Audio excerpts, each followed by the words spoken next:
여러분 안녕하십니까. 북두칠성입니다. 오늘은 어제 뉴스에 많이 뜬 일기 신도시 특별법 관련돼 가지고 간단하게 살펴보겠습니다. 대표적인 거 한국경제신문과 한번 간단하게 살펴보면요.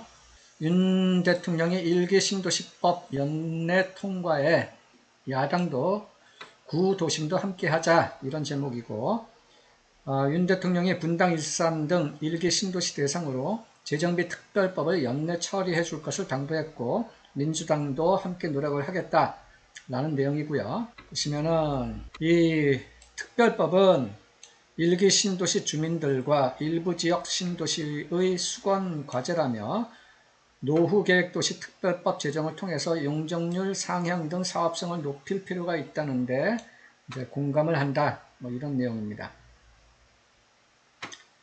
그래서 제가 지난 국토교통부의 보도자료를 한번 찾아봤는데요. 올해 2월 7일 날 보도를 한 내용인데, 보시면은 질서 있고 체계적인 광역 정비를 위한 노후 계획 도시 정비 및 지원에 관한 특별법이라고 해가지고, 핵심적인 내용은 택지 조성 사업 완료 후 20년 이상 경과한 약 30만 평 이상의 택지 등이고, 추진 체계는 중앙정부가 국토교통부가 기본 방침을 만들게 되고, 그 다음에 해당 지자체가 기본 계획을 만들게 됩니다. 그렇게 한 다음에 특별정비구역을 대규모 블록 단위의 통합정비, 그리고 역세권 복합 고밀개발, 그리고 광역교통시설 등 이런 특별정비구역이라는 말을 이렇게 쓰고 있습니다. 물론 지자체가 이렇게 설정한다는 얘기고요. 이렇게 특별정비구역으로 설정을 하게 되면은 특례 및 지원이 있다 이거고, 그 대표적인 것을 재건축 안전진단을 완화해 주겠다, 혹은 공공성 확보 시, 그러니까 기부 체납 같은 거죠. 기부 체납을 하게 되면은 안전진단을 면제해 줄 수도 있다. 그리고 이런 특별정비구역으로 지정이 되면은 토지 용도를 변경, 즉 상향시켜 주겠다는 얘기죠. 2종에서 3종, 혹은 3종에서 준주거, 그리고 용적률도 상향시켜 줄 수가 있다. 그리고 세 번째로는 이런 특별정비구역에 대해서는 입지규제 최소구역으로 지정해 줄 수가 있고, 또 리모델링을 하게 될 경우에는 세대수도 증가시켜 줄 수가 있다라는 내용입니다. 기타 통합심의로 시간을 좀 단축시켜 주겠다. 그리고 지자체 주도로 이주대책을 추진하고, 적정한 초과이익을 환수하겠다. 이런 것이 요약 내용입니다. 이 내용을 하나하나 다 볼 수는 없고요. 보시면은 특별법 적용 대상은 노후계획 도시다.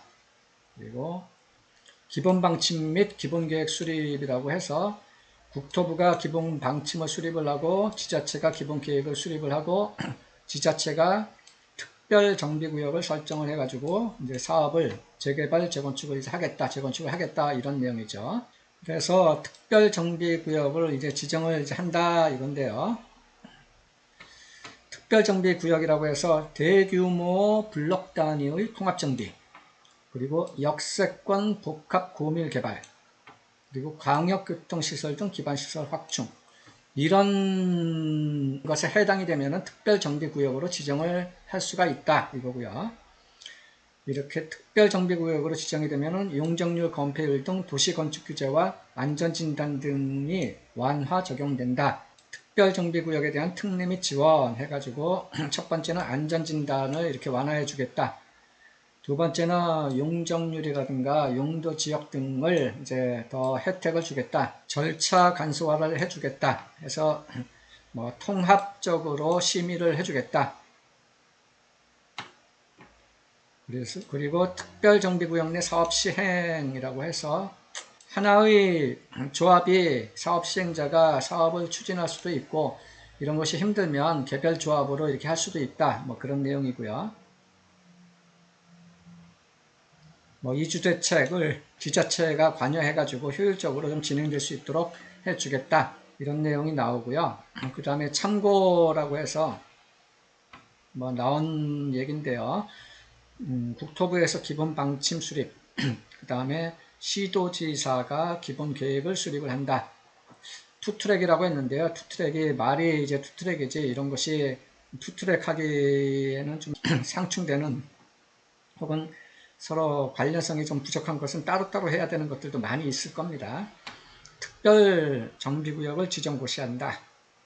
뭐 이런 내용이고, 개발 예시라고 해가지고 두 가지가 있는데, 하나는 대규모 블록, 또 하나는 역세권이라고 해서요. 좀 그림을 확대를 해보면은, 대규모 블록 단위로 이제 특별 정비구역을 지정을 하겠다. 이거는 이제 현재는 하나의 아파트 단지와 또 하나의 아파트 단지와 그 다음에 뭐 학교 같은 것이 기반시설이 이렇게 막 있다라고 이제 볼 경우 이것을 이제 통합적으로, 광역적으로 통합정비구역으로 만들어서 이렇게 아파트도 짓고 학교 재배치도 하고 그 다음에 근린생활권 상가들이라든가 오피스 같은 걸 이렇게 뭐 해주겠다.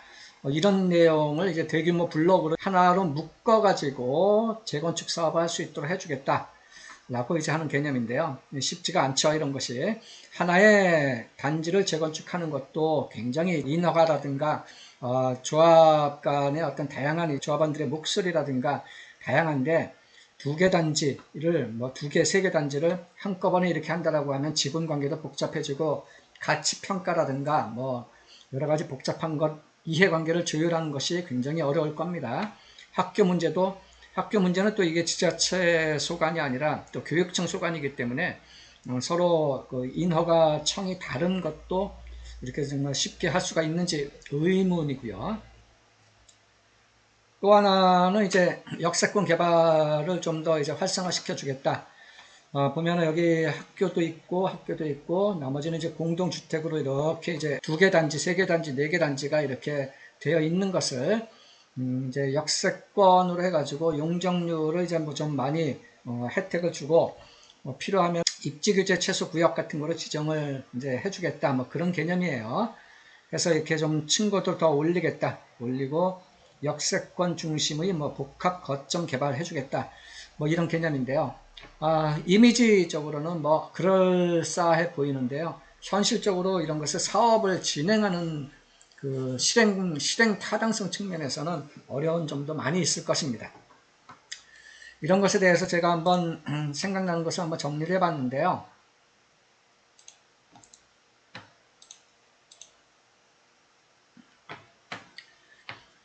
정부와 국회가 이 노후계획도시 특별법을 만들고자 하는 이유는 무엇일까 생각을 해보면요.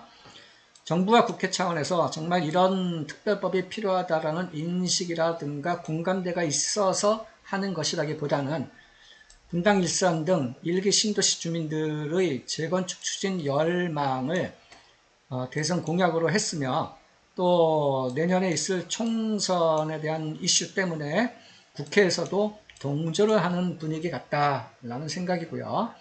두 번째는 일기 신도시 말고 상계동, 중계동, 목동, 개포, 부산 해운대 등 확대를 시킬 수 있다라고 하는데 그 이유는 무엇일까 보면요. 일기 신도시만 하면은 하나의 신도시만 하면은 중앙정부가 관여할 것이 없습니다.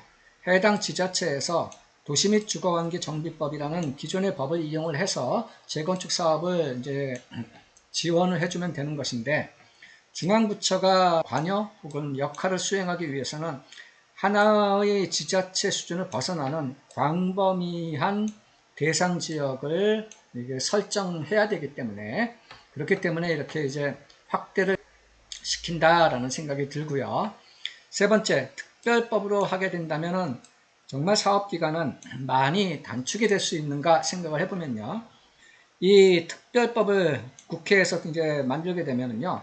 하위 법령들도 다 만들어져야 됩니다. 그래서 시행령이라든가 시행규칙이라든가 또 지자체 레벨로 내려와서 지자체 조례도 만들어야 되고요. 조례 만든다라고 해서 끝나는 것이 아니라 그 조례를 뒷받침하는 세부적인 기준 같은 것들도 막 만들어져야 될 겁니다.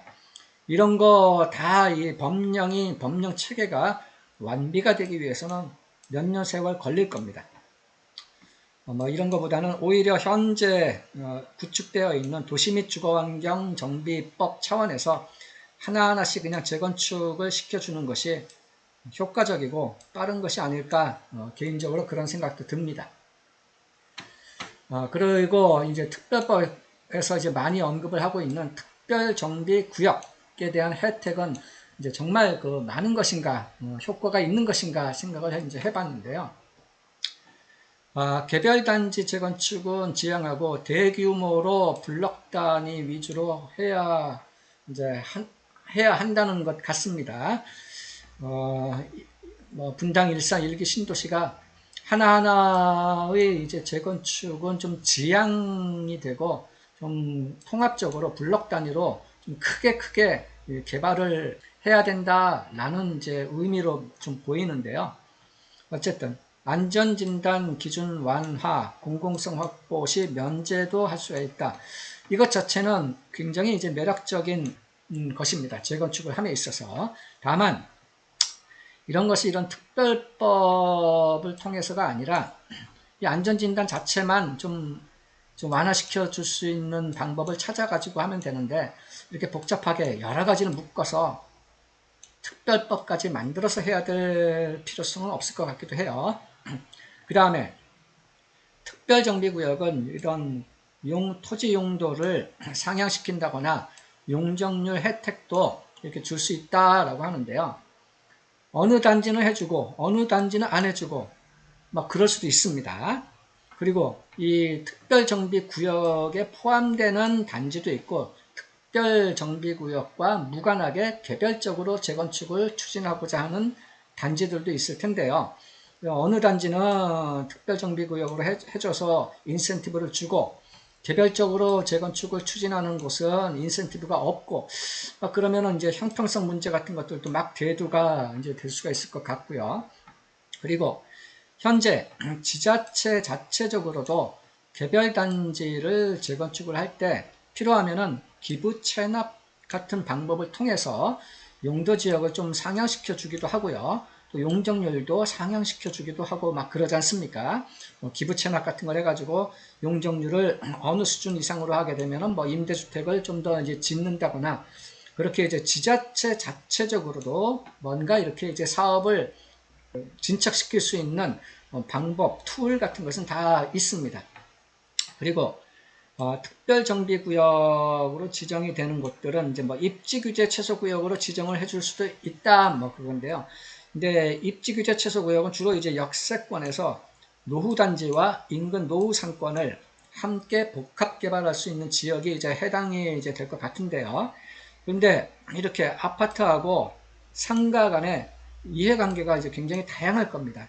근데 그거 막 조율을 해가지고 구역 지정을 이제 해야 되는데 뭐 그런 것도 좀 어려움이 많이 있을 것 같고요. 입지규제 최소구역 지정은 또 이 국토부만 할 수 있는 것이 아니라요. 시도지사도 필요하면 다 할 수가 있습니다. 예를 들면 서울에서도 한때 그 용산국제업무지구 같은 거 입지규제 최소구역으로 하겠다라고 하는 것은 이제 국토부가 이제 그렇게 뭐 할 수가 있다라는 얘기고요. 뭐 기타 뭐 입지규제 최소구역이라고 해가지고 뭐 한때 어디죠? 어쨌든 이 지자체 시도지사 차원에서도 이렇게 할 수가 있습니다. 그리고 용적률 최대 500%까지 줄 수가 있다라고 하는데 이런 것은 뭐 신도시 전체 단지에 해당되는 것은 아닐 것이고 아마도 입지규제 최소구역으로 지정된 그런 지역에 한정돼 가지고 이렇게 용적률 완화를 많이 해줄 수도 있는 거다라고 생각이 됩니다. 리모델링도 한 세대수를 한 15% 정도까지 뭐 증가시켜 줄 수 있다라고 이제 보도 자료를 보면 있는데요.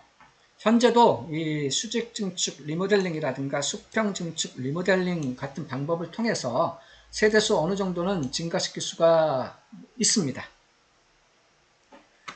그 다음에 다섯 번째, 각종 인허가에서 이 통합 심의로 해가지고 시간을 좀 단축시켜 주겠다라고 하는데요. 이 지자체가 통합 심의를 해줄 수 있는 것은 극히 제한적입니다. 복잡한 정비사업 단계에서 통합 심의를 할 수 있는 대상은 조합 설립에서부터 사업 시행 계획까지 이제 보면은 그 사이에 교통영향평가, 교육영향평가, 환경영향평가 이런 것도 다 이제 밟아야 되는데 요 정도를 통합적으로 심의를 해주겠다라는 개념입니다.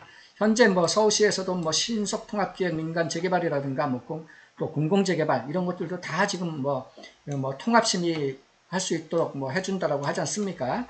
어쨌든 이런 통합심의는 전체적인 사업, 이런 재건축 사업 기간 중에 극히 일부분에 대해서만 이렇게 통합심의를 해주겠다. 그래서 물론 이제 통합심의를 하게 되면은 시간적인 단축 효과는 약간 있기는 있을 겁니다. 그렇지만 정비사업 전체적인 기간 측면에서 보면은 뭐 큰 영향을 미치는 내용은 아닐 것입니다. 지자체 주도로 이주대책도 추진을 하겠다. 현재도 정비사업 자체적으로 이주대책 관리를 이제 만들어서 지자체 검토 승인을 통해 가지고 조합에서 사업 시행자가 이렇게 하고 있습니다. 하고 있는데 뭐 지자체가 이렇게 뭐 이주대책 관리를 뭐 해주겠다? 얼마나 이런 것이 이제 추가적으로 효과가 있는 것인지 잘 모르겠고요. 일정한 초과이익 환수, 뭐 재건축 초과이익 환수제를 말하는 것 같은데요. 뭐 이런 것은 뭐 넘어가고요. 제가 한번 이제 생각을 한번 정리를 해봤는데 이런 이제 신도시 이런 특별법을 이제 하게 되면은요, 이 체계를 완비하는 것만도 최소 2, 3년 이상은 소요될 것으로 보여집니다. 법만 만들어서 끝나는 게 아니라 시행령, 시행규칙, 지자체의 조례, 지자체 기본계획 수립, 뭐 특별정비구역 지정, 뭐 이런 거 다, 혹은 뭐 기준 같은 것도 다 만들어야 됩니다. 그리고 블록 단위로 광역 개발을 한다. 말은 좋은데요. 이런 거 쉽지가 않을 겁니다. 이해 상충 목소리가 더욱 불거질 수 있는 문제. 학교 같은 것도 뭐 이렇게 뭐 이전시키겠다라고 하는데 이런 거는 뭐 시청이나 뭐 이런 데 해당이 아니라 교육청 소관 사항입니다. 현재처럼 재건축, 리모델링 하는 것이 좋으며 다만 정부 차원에서 지원을 이제 뭐 해주겠다라고 하면은 안전진단 완화라든가 혹은 면제라든가 최소한 이 정도만이라도 좀 해줬으면 아니면은 추가적으로 토지 용도 및 용적률 상향 혜택은 개별 재건축 단지별로 사업 추진 초기 단계에서 최대한 지원해 줄 수 있는 방법이 있는 경우에 한해서 뭐 해주는 그런 방법을 찾아가지고 뭐 특별법에 뭐 반영시켜 줄 수 있다면 좋을 것 같다라는 생각이고요. 현재와 같이 특별법을 만들어서 진행을 하게 되면 기존의 재건축 리모델링이 어느 정도 진행된 곳은 뭐 개별적으로 이제 사업이 진행이 될 건데 새로운 지역들은 이 특별법에 따라서 이제 진행하게 된 새로운 지역들은 솔직하게 이제 시작에서부터 신축, 입주까지 얼마나 시간이 걸릴지 수십 년 걸릴 것 같습니다. 지금 뭐 이 법이 통과된다 하더라도 제가 보면은 미니멈 20년은 걸릴 것 같아요. 미니멈. 네, 이 정도입니다.